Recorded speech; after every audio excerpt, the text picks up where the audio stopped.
Good evening. Welcome to Caribbean Straight Talk. My name is George Bossous Jr. Tonight, we have a great show for you again. We have some special guests, and we're going to be talking about real issues that are important to you. And as we said here in this show, we keep it real. We're going to have real questions, and we're going to discuss some important matters. With me, my co-host and friend, Lyma Dunbar. Lyma, what do you have for us today? Hey, how y'all doing? This is Lyma Dunbar, a co-host of Caribbean Straight Talk. What we have today, we've got some really outstanding guests. One of them, he's going to go on to represent Florida. We hope, we pray, we kind of like putting it out there. And his name is Mr. Maxwell Frost. And then, of course, bringing up the rare, but by no means the rare, Miss Sandra Fatmi, who was candidate for Commissioner for District 2. She did not win, but we see that as a platform for something greater. So those are our two guests. And of course, we, myself and George, will be having some dialogue on some really good information with regards to voting and how Congress is made up and all that good stuff. So we've got, again, a really good show for you here tonight on Caribbean Straight Talk. Absolutely. We're going to take a pause, and upon our return, we will have with us Mr. Frost. We'll be right back. iTunes Entertainment Magazine, where the focus is to bring information and entertainment wrapped in a little something extra that is pertinent and relative to all of us, regardless of culture. Our features aim at catering somewhat to the curiosity in all of us, whether it be business, entertainment, health and wellness, immigration, our youth, and more. So please visit our website at www.itunesentertainmentmagazine.com or itunesentmagazine.com. Also inviting you to check us out on IG and Twitter at iTunes and Mag.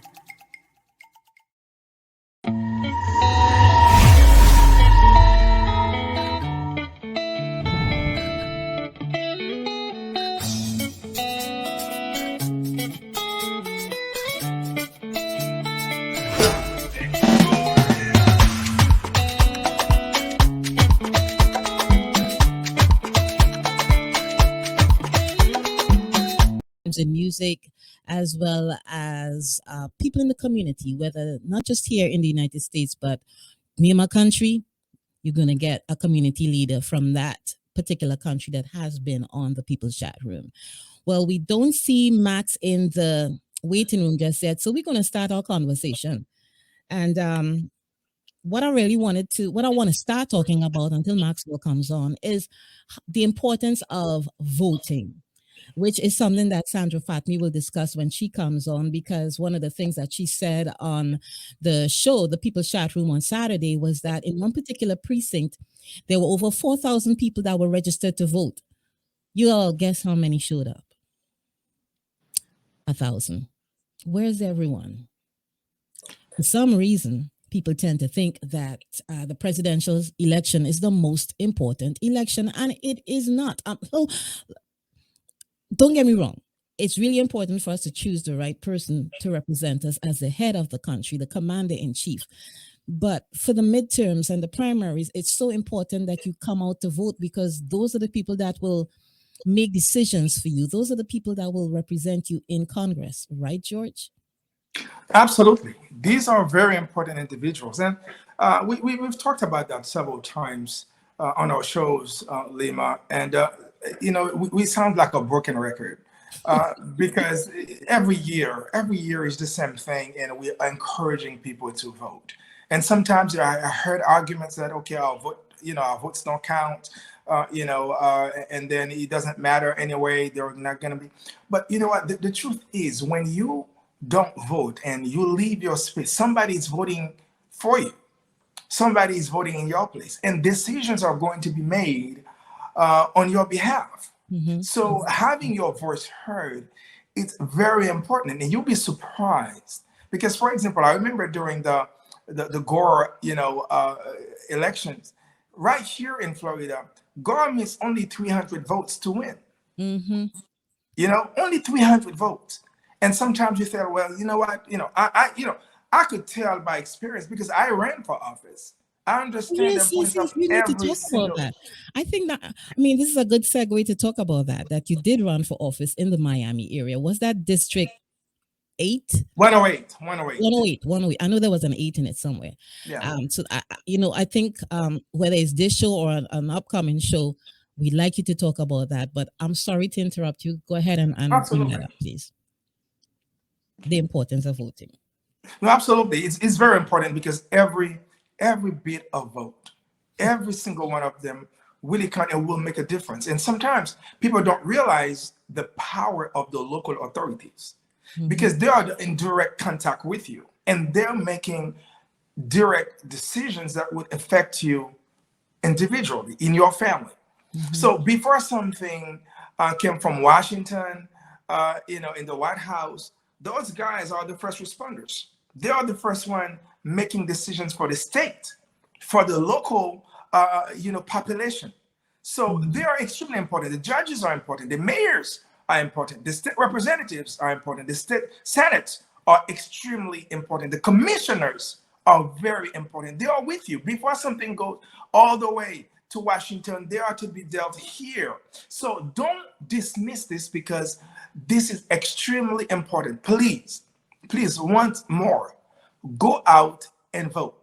Make sure that somebody, if you have an issue, before you vote for a candidate, just look at their platform. Look what they'll bring to you. See how that relates to your family, your livelihood, and then make your decision. We're not going to tell you who to vote, but you could make that decision on your own based on the information provided here on Caribbean Street Talk. When you said we're not going to tell you who to vote for, you heard me laughing, right? Because I am I very heard that. opinionated and I tend to think that there are times people need to be led by the hand. And one of the things I always believe in is this. You can Google a restaurant where you want to go eat some food. You can Google the cuisine for that restaurant. You can Google anything you want because you got that little miniature computer in your pocketbook or in your hand. But people they don't seem to understand that you could use that same miniature computer, which is your phone, your smartphone, to get the information that you need. And on the particular candidate or on the judge. And Googling a judge is really simple. All you got to do is Google who appointed that judge. Based on who appointed that judge, then you have an idea of the standing for that judge, whether that judge is Republican leaning, because remember, judges are not supposed to be partisan, whether that judge is Republican leaning or Democrat leaning, or if they're a centrist, which I think most times is the best one to have, because you don't really want to play the Dem card or the Republican card, at least in a perfect world. You really want to go centrist. But some of the information that I dug up, and then we're gonna take a break because I'm gonna reach out to Max to see where he's at, is the breakdown of Congress, because Congress is the House of Representatives and then it's the Senate. So I needed to refresh my memory on the numbers, but for the House of Representatives, we've got 435 members, and then it's supposed to split. Ideally, of course, you want it split down the center, but that was back in the day when the Republicans could be depended on to actually do the right thing. Okay, but not right now. So I think currently we've got 220 Democrats. So they're the majority in the House of Representatives, and we have 211 Republicans. And then you have 4 seats that are vacant, of which they have to fill, and the House of Representatives, they're in power for 2 years. 2 years. With the Senate, that's totally different. They can hold their seat for 6 years. Right now, you've got, I believe, 48 Democrats with 2 independents that tend to vote with the Democrats. And then if you want a majority, you've got Kamala Harris or the vice president to take you for that threshold. So right now, how are we looking? We looking kind of with Roe versus Wade. Of course, that kind of lit a fire under the majority of women. We spoke about that on the show last week. And now you find that hopefully the Democrats take the majority of in the Senate. Okay, and they hold on to the lead in the House of Representatives, and of course, add on a couple more to really have a big lead in the House of Representatives. And this one thing that I think that I'm looking forward to address with Mr. Frost when he wins. And I say when he wins because I know Frost. We worked together before. He's a great guy. But how does that gonna look like? What are we going to do as if we win this election to reverse that? And this is what people don't understand in terms of importance of voting, because when you vote a president, the president would appoint judges, federal judges, and just all the way to the Supreme Court. So those guys, once they are elected, especially the one at the Supreme Court, they are there for life. In other words, their decisions are going to affect an entire generation. It will take about another 50 years to see what's going to happen and the impact and the effect of their decisions. So when you think that, okay, well, I'm just looking at the president, and because some of us from the Caribbean, it's very presidential, those kind of governmental structures, and we always look up the president. But here in the U.S., there's a structure. There are powers, and those powers, they are check and balance, and those guys are very extremely influential. So a judge in the federal government, or the structure, a judge in the Supreme Court, they are making decisions that are affecting your life every single day. And who's appointing them? The person that you vote. So don't think that it's a small thing. And you know what happened during the Obama era when they blocked him from appointing any judges, because those Republicans, they knew exactly what was going on. They wanted that to happen. And today we have Roe versus Wade overturned. A law that's been held for over 50 years, for generations, and that are affecting the lives of millions of women and men. But for one reason, for political reasons, this is what happened. So it is very important to pay attention right here, because this is the real talk. This is the real deal. When we bring this to you, know that we're really thinking of your well-being, and pay attention to this, Lyma. Yeah, well, you know what? Cool stuff. We've got Mr. Maxwell Frost in the waiting room. So I think right now we should go to a break. And when we come back on, we'll have, I want to make let me say it properly. Michelle, correct me if I said anything incorrectly. The Democratic Congressional nominee for District 10. Did I say it right? I think I did. I think you did. So let's take a break. And when we return, Mr. Maxwell Frost.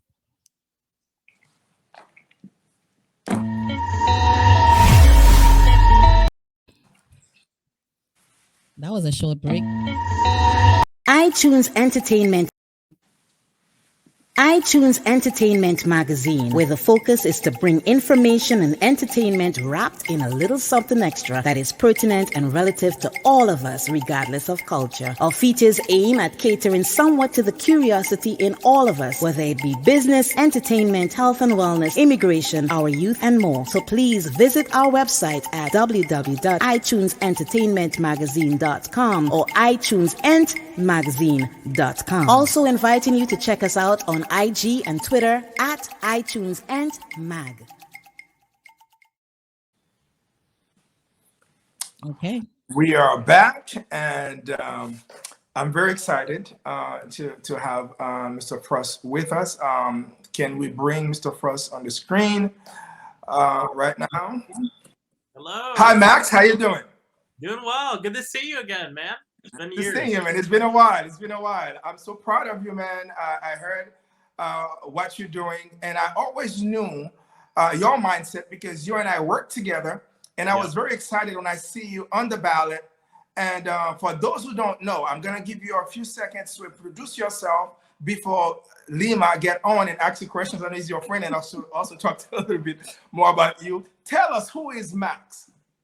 Yeah, well, Matt, look, it's great to be here. Thank you, both of y'all. My name is Maxwell Alejandro Frost. I was born and raised here in Orlando, Florida. My mom's a school teacher. My father's a musician. And I'm proud to be the Democratic nominee for Congress here in Orlando. You know, I've been fighting for the last 10 years to end gun violence in this country. What got me involved was the Sandy Hook shooting. I've worked for the ACLU. I've worked for March for Our Lives, the organization that came after the shooting that happened in Parkland. And for me, this campaign is really about building a world where everyone has the resources they need to live their lives. And that's what we should demand from government. We need folks who will be bold fighters in DC to protect our rights. And you know, I'm honored to have won this primary just about a little less than a week ago. We have a lot more work to do. We have a general election in November. So yeah, just thank you so much for having me. It's a pleasure to be here. Awesome, and I'm gonna wish you luck. I know your mindset, as I mentioned, you're progressive. You basically care about the little people in our communities. And when you mention gun violence, it's one of the epidemics in our community. And I know that you have a plan for that. But before we get into it, I'm gonna pass this on to Lyma. Lyma. You said it all. I just want to, you know, I'm really ever since Max won, well, when he started running for political, I'm sorry, my brain is just going south right now. But Max, you know, we've got your back. It's I'm so proud, and I know I speak not just for myself, but everyone that has known you for the past how much donkey years. We're so proud to see what you have become. We knew that you were heading in the right direction, but it's so nice when it becomes a reality. So again, congratulations, and let's just you know, take this to the hill, take it, and just hold it down for at least 2 years, and then we want you to move on. I'm just planning your goals here. Move on to Senate so that we can have you there for 6 more years. That's no. But let's do this first. 100%. And you know, we need everybody to register to vote. Election day is coming up in November. We have a lot of work to do. And you know, we can't take anything for granted. And so we need everyone to go out, register to vote, make your voices heard. There's a lot of good work that, you know, I intend to do in DC and here in the community, but there's a lot of other names on the ballot. We need to get Val Demings in the Senate. We need to get Charlie Crist in the governor's mansion. We need to get rid of Ron DeSantis. And so just, again, appreciate y'all having me on to really talk about my message. Okay, so let's jump in. One of the things that we are all concerned about is the reversal of Roe versus Wade. So I'd like to hear your thoughts on that. I also want to hear your thoughts on expanding the Supreme Court, or also want to hear your thoughts on felons being actually given the right to vote and not being given a poll tax that we know most of them don't even have the money to come up with at this 10th or 13th hour. And so as you discuss your campaign, if you could just give us information on that. And of course, carrying guns, you know? Yeah. Because, I mean, it doesn't, I was looking at a movie recently where you can go die for the country at age 18. You had to be 21 to drink, but you could be 18 to own an AR-15. And of course, I mean, when they talk about the kids in Uvalde and how some of them will only recognized because of the shoes that they had on, because the weapon tore these kids to shreds. And I feel that it's time to take off the kid gloves, you know? So, I mean, thoughts on that? Look, I 100% agree with you. And look, there's just so much work that needs to be done on Roe versus Wade. Just a few months ago, we woke up and found out that over half of our population lost one of the most intimate human rights, the right to an abortion, the right to reproductive health. And so the federal government, we need to do everything we can to codify Roe into law. We need to do everything we can, and we're urging the president and everyone to be creative on how we can use federal land to still have access to abortion for every single person in this country. And you know, that's directly tied to what you brought up as well, Lyma, is expanding the Supreme Court. I am a supporter of the Judiciary Act of 2021, which is something that Congressman Mondier Jones introduced into the House. And I'm honored to have his support and endorsement in this race. And what it says is it would add 4 new Supreme Court justices to the Supreme Court. And you'll have people who will say, well, Maxwell, that's packing the court. We got to be honest with ourselves. The president, President Trump, he's the one who packed the court. He packed the court with conservative judges. The Republicans packed the court when they denied Barack Obama his constitutional authority to put Merrick Garland on the Supreme Court. So now we have to do the work, and I say we, hopefully if I win this race, of unpacking the court. And the only way we can do that in our current stature and the current laws is by expanding the number of judges so we can have a court that looks like the country right now. We have an overwhelmingly conservative court, one that has said that this isn't the end. They want to look at gay marriage, and then they want to look at contraception, right? And so we there is a lot of reason to be alarmed right now. And that's why more than ever, elections are important. We need to make sure that Democrats retain the majority in Congress, but we also need to make sure that we expand our majority in the Senate. So that's when we talk about getting Val Demings in the Senate, Sherry Beasley in the Senate in North Carolina, Senator Reverend Raphael Warnock in the Senate, keeping him there in Georgia. We have other people, John Fetterman in Pennsylvania, Paul Ryan or Tim Ryan. Tim Ryan. Yeah. Tim Ryan. There's another guy. That other one back there. Tim Ryan in Ohio. Look, there's a lot of work we need to do. So we just need everyone to get ready to work, go out and vote, get your friends to vote, because we got to protect democracy right now. George, any input? Absolutely.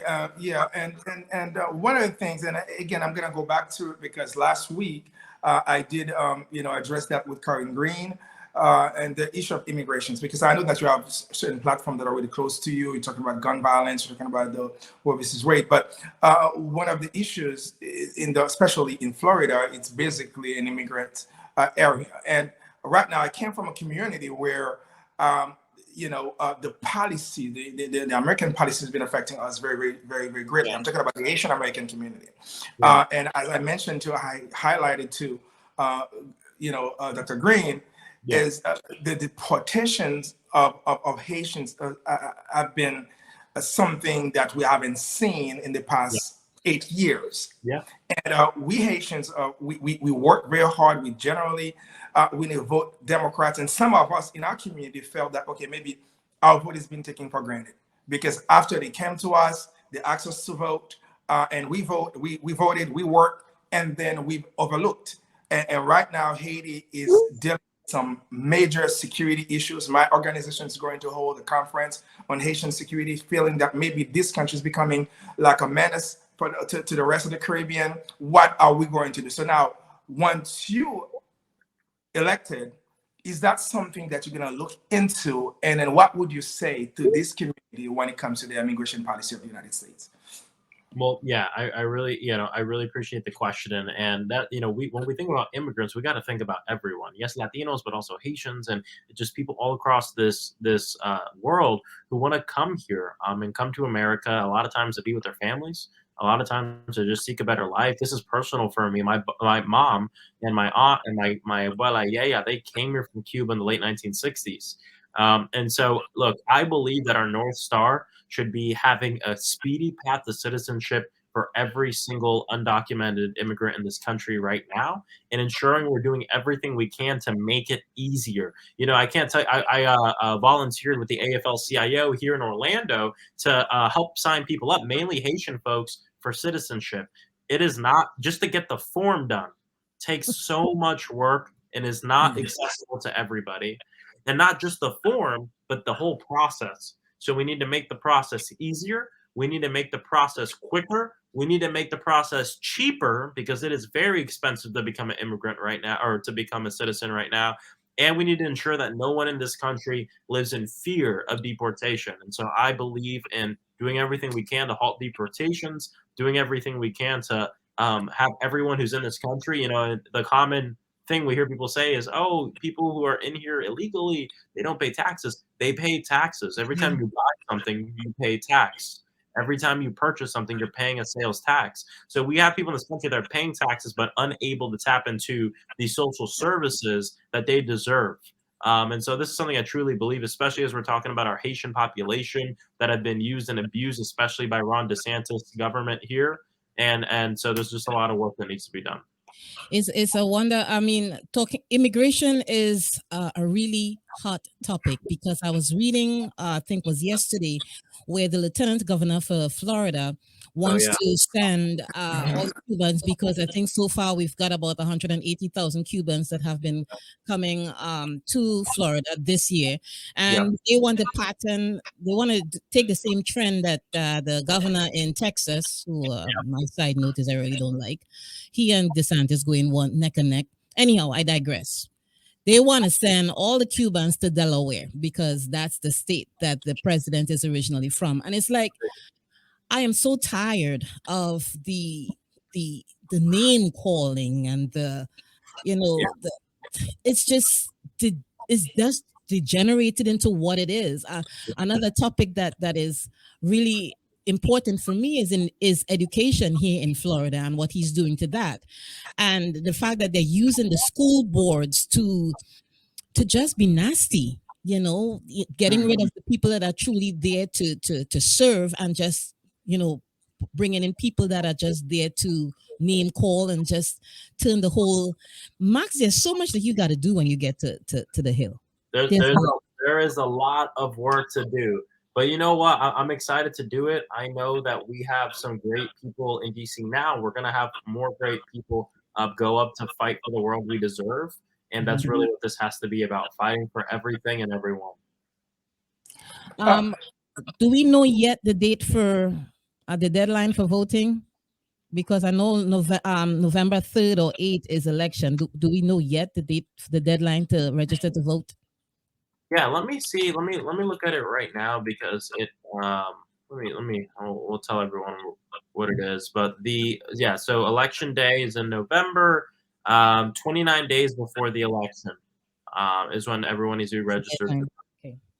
So everyone should get registered now, because there's no time like the present. So just So Matt, another question for you. I know that it's going to be very hard. It's going to be a hard fought election. It's not going to be something easy. And as you mentioned, you don't take anything for granted. You just won the primary. You're going to have some formidable opponents in front of you. So you're going to need all the supports that you need. So now, what would you say to the voters? What is the game plan? What should they pay attention to when you're on the trail? Well, we need everybody to get out, make their voices heard. And for me, again, this is about the fight for everything and everyone. Our agenda is about love. And I know we don't talk about love a lot in politics. I think that's part of the problem with politics. But it's a love that says, because I love you as your member of Congress, as your future member of Congress, hopefully, I want you to have health care. I want you to live in a world free of gun violence. I want you to be able to make decisions about your own body. I want you to have the resources you need. I want you to live, without the crushing debt, right? And this agenda of love is not left. It's not right. It's not progressive. It's not moderate. It's not, it's not Republican. It's not Democrat. It's the people versus the problem. And that's what this needs to be about. So we need everyone to go out, register to vote, make your voices heard, understand that no one politician is going to save us. Just electing me won't change everything tomorrow. We have to be honest with each other about this, but it's about building a greater movement. And, I think Maya Angelou says in the best way, I come as one, but I stand as 10,000. And that's the way we have to be thinking about this. When I'm in Congress, I will come as one, but I will stand with our whole community. And guess what? We also got to work at getting that 10,000 in office across the country and ensuring that we have good people everywhere. Yeah, I love that. It's one thing that you said, and I quote, people versus the problems, correct? And it's a very nice, very nice thing. So now another thing that I really wanted to highlight, you mentioned Medicare, and I've seen it on your website, and I know how that is important to our community, especially the elderly community, how they are affected by this. So what would you say to them in terms of your game plan once you're elected? Well, what we need to do is, the first step is, so I believe in Medicare for all. That means that I want to work to a place where everybody has health care no matter who you are. That's my North Star. I know we're not going to have that tomorrow. I know we're not going to have it next year, but I think we can have that in this decade. But what we need to do in the meanwhile is strengthen what we have, strengthen Medicare, strengthen Medicaid, ensuring that we work to include hearing aids, dental work, and vision, and also mental health care as well. for everyone. These things are not included right now in a real way. So we have to ensure that we include these things. We need to work to lower the cost of prescription drugs. No one should pay more than $200 a year for their medication. I don't care if it's life-saving medication or allergy medication. No one should pay more than $200 a year for the medication that they need. And for people who say that's too far left, oh my God, we're the only nation of our stature in the world that does not guarantee healthcare for every single person. Now that is radical, if you ask me. Very Healthcare sad. for every single person, and maternity leave for women, because I mean, we Exactly. talking facts here. Women do have babies. You know, Exactly. you find that in the banana republics, which they like to call it the banana republics, women do get maternity leave. They Exactly. get cost of living allowance. The families get cost of living allowance. And yes, this is the only country of this stature where you do not have those benefits implemented, and it just makes absolutely no sense. You know, Yeah. when you can give these benefits to the working woman or the working man or the working families, you find that when you care, people tend to care. They will Exactly. jump through more hopes for you when you show that you care, but just by giving them little things like that, maternity leave, and quota, which is cost of living, and all those things. So yeah, let's make it so, right? Yep. Let's make it so. So Max, there's another issue also that I really tap into, because I'm gonna go back to gun violence, and because we know the carceral population, those are in jail, they are disproportionately, they are African Americans. The laws sometimes they don't favor the people in my community, and then you know what has been happening in the past. And until now, we are police states, and then we are, we profile, like, we know what happened during the Trump administration. So what is your thought in some of the laws, and how we could reduce the number of Black and brown and being in jail and unjustly? This is a great question, and there's things that can be done immediately.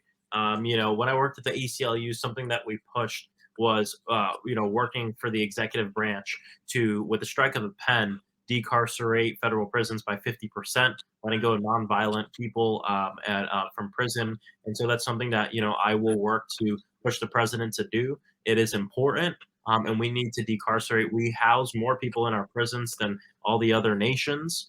But we're the democracy, right? And so I think it's important that we do that. The next thing we need to do is get rid of these arbitrary laws and structural rules that that criminalize the color of your skin and criminalize how much you got in your bank. And that's really what this is. So eliminating the cash bail system, which essentially allows richer people to get out of jail before they're sentenced, and poor people to have to serve additional time before they're even sentenced to a crime.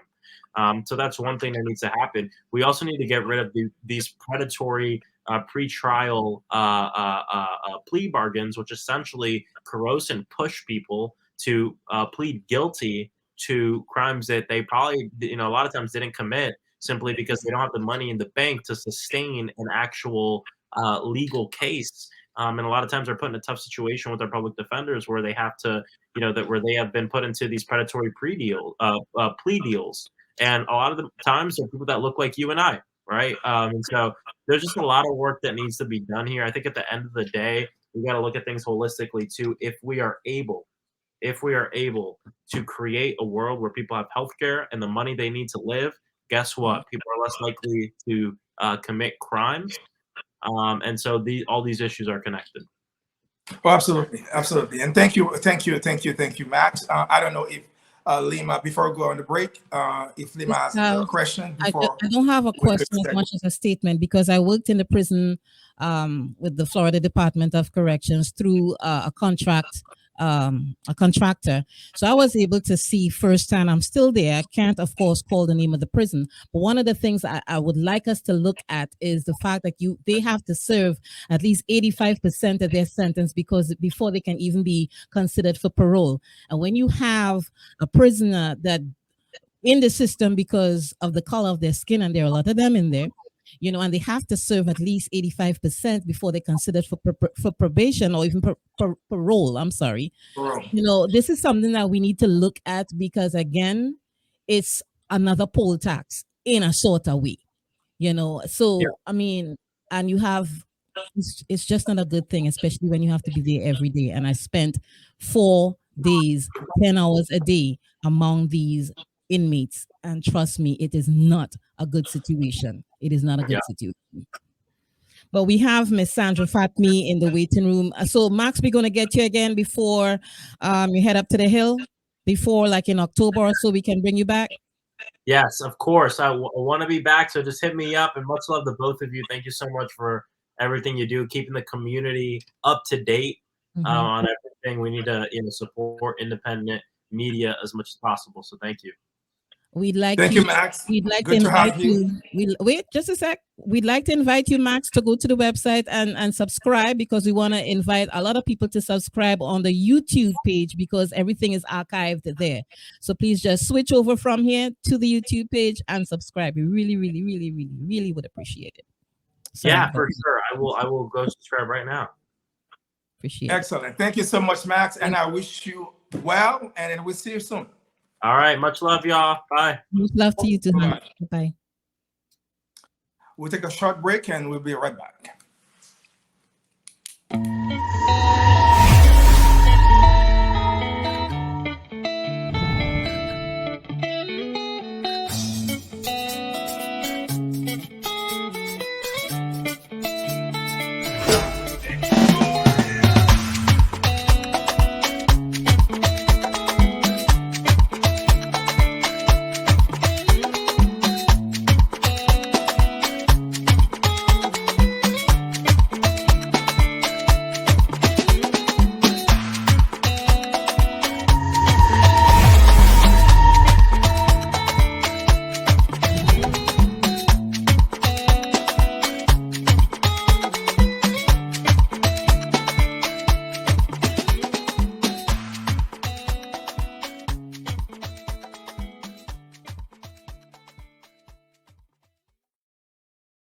Yeah.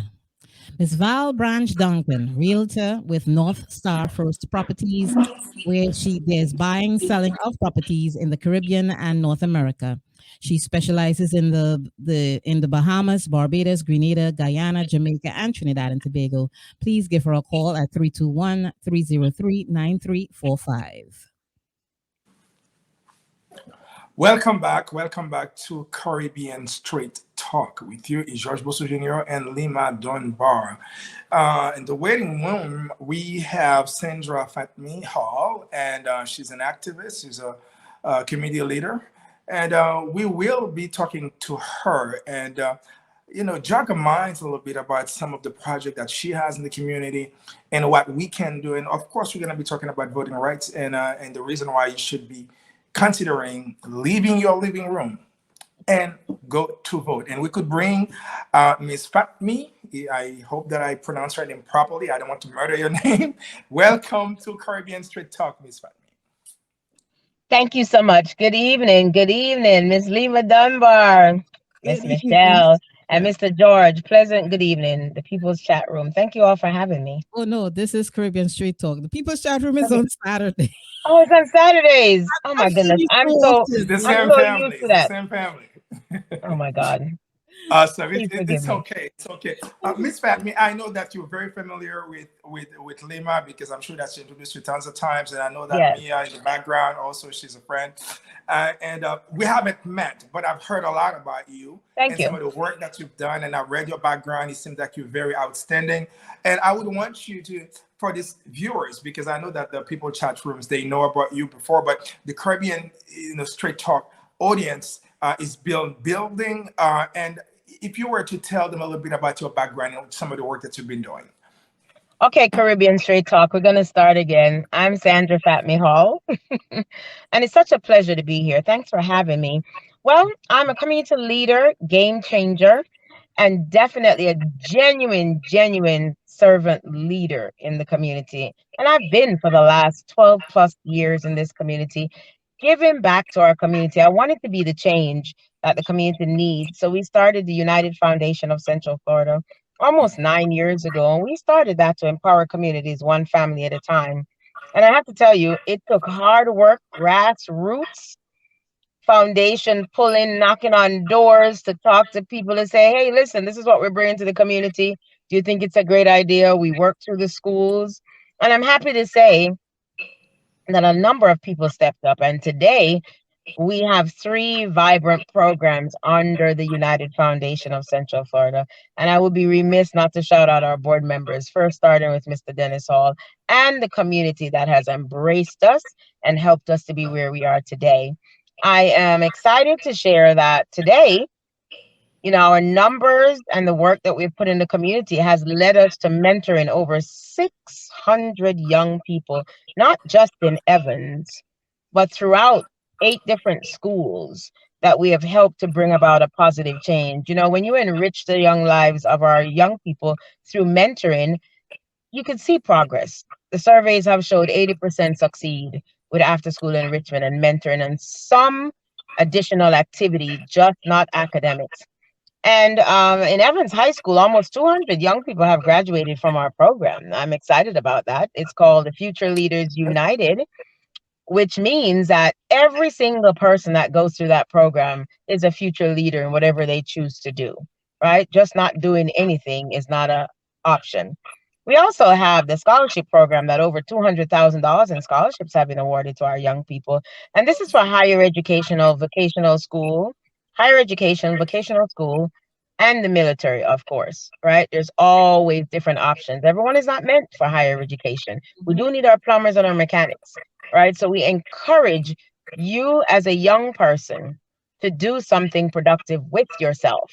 Not doing anything is a non-negotiable. And then we have, of course, our food insecurities program, which I tell you have done an amazing job with up to 3 million meals provided to our community. And I want to educate our community. When we say up to 3 million meals, it's probably a little bit more than that. The average person that came to the food drive left with anywhere over 100 plus pounds of food. And every pound is equal to a meal, right? So two pounds equals a meal. That to tell you how much food it is that we have given away. Then we have our center. Our solution center provides just that, solutions. It provides jobs. It uses a holistic approach to embrace the community, right? And to be that support system, that backbone in place to help our community thrive. So I'm excited that we have done that work on United Foundation and several organizations that I've partnered up with. I'm super excited that it's been the change, and crime has decreased 33% over the last 5 years. And I'm excited about that because a number of that was juvenile numbers, right? Not all, a lot of it was juvenile numbers. And I must say the graduation rate at Evans High School, since we've been there, has increased from 48% to 97.6%. So I'm excited. Okay, That's so very you impressive. remember I was saying earlier on, George, that when people know you care, then they tend to care. So, Sandra, you've done so much work in the Pine Hills area, and you've shown that you care, and Yes, they ma'am. reciprocated. Okay, so when you see that change in graduation rates, they reciprocated because they Yes. realize that they've got someone who's going to fight for them. And because Yes. I think the Pine Hills neighborhood or the Pine Hills area needed something like that. They really needed something like that. So kudos to you. Thank Um, you. I want to just switch gears a little bit because I know we got to be off at 9 exact because we got DJ Sweeber coming on. Okay. You were a bit disappointed in the turnout for voting because you've been hitting the ground for 14 months 14 months, and when it was time for people to come out and vote, you mentioned on the PCR on Saturday that in one particular precinct you had over 4,000 people that were registered to vote and only 1,000 showed up. And Not even. not You're even. right. Not One of the even. things we were saying earlier on in the start of the show was that people don't quite get that the presidential election, even though it is important, it is not the most important. You need to select your commissioners, your school board members, your mayors. You need to select the right people to speak up for you. And when you don't show up to vote, by default, you get nothing. You couldn't have said that any better, but I'll always give you kudos for every platform that gives us an opportunity to keep educating and empowering the community. Whether it's you whether it's Lady D, Wayne Golden, Miss Mia Allman, whatever platforms that we get, you all give us the opportunity to talk about this. Lyma, we've been talking about this for months. I've been on this campaign trail for 14 months, right? And we've been having the same conversation. It typically shows 21 days for you to change behavior. This is at a point now where it's pretty serious. They're not listening. Why aren't you listening? Is it because you don't want to listen? Because I'm telling you, being mad with an elected official or a politician, right? Because they're politicians and they're elected officials. There's a difference. Being mad with your politicians because they're not doing what you expected them to do, or they're not leading the way you thought they would, it's not okay. You're not doing any difference just going ahead and stopping. Oh, I'm not going to exercise my right to vote because I'm mad. You're putting them back in office, not voting. Right? The only single way to get the community moving and growth is vote, vote, vote. You know, Martin Luther King said it. The day you become silent about things that matters, it's pretty serious, right? And Absolutely. it matters that we put, right? Absolutely, you're absolutely right. You're absolutely right, Sandra. If I could call you Sandra, Yes. you know, thank you. So the thing is, you know, if you vote them in, then you can vote them out. Sure. You see, so it's just like, okay, I vote them in, they didn't do what they're supposed to do, so I'm not gonna vote anymore. No, you vote them out. You know, you stay in their face. You're making sure that you exercise the power that you have, the bullet, the ballot that you have in your hand. It's very, very, very. It is very, very, very powerful. And I've been saying that several times, even on my campaign trail when I was running, and also even when I was an organizer. And I told people, look, if something is rotten from the inside, you don't wait outside and throwing rocks and expecting something to happen. You have to get in and change it from within. Absolutely. And one way of doing that is to exercise your right to vote and making sure that you vote the right person in office. If this one doesn't do the job, vote him out, put somebody else. Until you find the right person who would respond to your need. But absolutely, it doesn't make any sense for you to sit down and expect a miracle. It's gonna just go from bad to worse. And let me tell you, you know, I'm sure this happens every election, but let me talk about District 2, what I saw in District 2, which is extremely important for the listening audience to understand, right? It's important for them to understand that what took place here in District 2 is pretty serious. They must pay attention and follow the money. When I say follow the money, you had a candidate that jumped into my race that was in there for a specific reason, right? And when you look at individuals getting money to do what exactly it is that they're getting money to do, it's extremely important that people are not just falling for book bags, turkey drives, free drinks, or anything else along that line that sways their votes. It's important. You're looking for sustainability and you're looking for long-term sustainability. You're not looking for temporary gain because that produces no growth. You're right. And they play that game all the time in every election. All the time. It will catch up with them eventually, though. Exactly, Lyma. Well, I am the timekeeper here, and I'm looking at the time. Sandra, we will have to invite you back. You do know that, right? Yes, ma'am. We casa su casa. I know Spanish wise I said something wrong there, but you understand what I'm talking about. And because let me just say this before we kind of try to wrap it up. There was a name on that ballot that I didn't know where that person came from. I really didn't know where that person came from. And the fact that people are being paid to jump on the ballot just to muddy the water, just because there's some ulterior motive. Obviously, you're not really concerned about your city. You're not concerned about your county. At all. At all. You know, but again, we want to encourage people to please register to vote and vote and vote and vote, not just in the upcoming election in November, but every time. Again, Sandra, let me just say this. I really want us to figure out for you to make that decision that we want to educate the public as to the importance of voting. Once you say, Lyma, we're going to do it, we're going to be on board, because I really think consistently reaching out to people will kind of like get the message across. I'm hoping. Okay. I'm All hoping. right. Yes, I like that. Hope. That 4-letter word, hope. George, you got to say anything before we wrap it up? No. I just wanted to congratulate Sandra, Miss Fatmi, for her work, and I think that you should continue doing that. We're behind you, because what you're doing here is needed, especially in community like Pine Hills and other communities as well. We know the stereotype that's been linked to those children, and we know how they grew up, the environment they were brought in is not for their fault, but it's something that's been created to find themselves in it. So they need us to step in and change that environment for them, so we could have a very thriving citizen. And with the intelligence, they have the mind that they have. You'd be surprised, some of the kids that you graduated, the level of intelligence that they have, it's amazing. But you give them a little opportunity, you'll be surprised what they could come up with. So again, thank you. Do you have a last word before we just segue and wrap it up?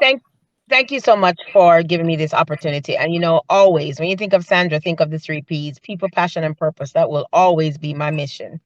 Thanks you, again, Sandra Fatmi-Hall. We want to say goodnight to each and every one of you, because we've got to go, and we will see you right here on Caribbean Straight Talk next Monday from 8 to 9 p.m.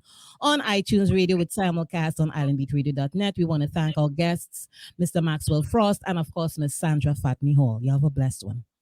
And please iTunes don't forget, subscribe Caribbean Straight Talk on our YouTube channel. Thank you. Good night. iTunes Entertainment Magazine, where the focus is to bring information and entertainment wrapped in a little something extra that is pertinent and relative to all of us, regardless of culture. Our features aim at catering somewhat to the curiosity in all of us, whether it be business, entertainment, health and wellness, immigration, our youth, and more. So please visit our website at www.itunesentertainmentmagazine.com or itunesentmagazine.com. Also inviting you to check us out on IG and Twitter at iTunesentmag.